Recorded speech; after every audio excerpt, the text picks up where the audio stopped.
I just got back from small town Oklahoma where I went to my grandmother's funeral.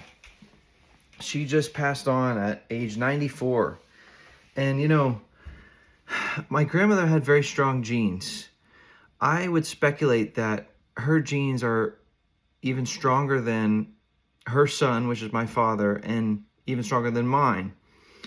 Um, she had a very strong constitution, and she was strong and resilient through life to 94, despite her lifestyle. I mean, she would eat bacon and eggs and cook with lard and shortening and biscuits and you name it. I mean, that old fashioned Southern slash Midwestern cooking that she did. And yet she remained resilient. The doctors were struggling to find something wrong with her towards the end. They were actually looking to see and saying, well, the liver keeps working, the kidneys keep working, the pancreas keeps working, and the body's just continuing to function.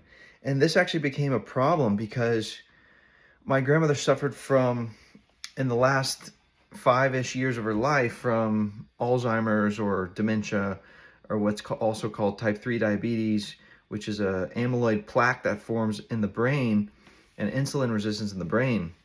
And so it became a problem that her body would just continue to go on, because in the last 2 years or so of her life, she did become a burden on those around her and the rest of the family. And so they were trying to figure this out. And, ultimately, I think what took her life was when they pivoted and changed the medications and she went on hospice care. So they stopped treating to try to solve things and resuscitating and so forth, and just were giving her pain medication and sleeping meds. I think it's these medications that ultimately slowed down her nervous system and shut it off in the last 1 to 2 months of her life. And so, ultimately, what's the takeaway? I mean, I think, if you look at someone like that with super strong genes who can eat whatever they want and keep going,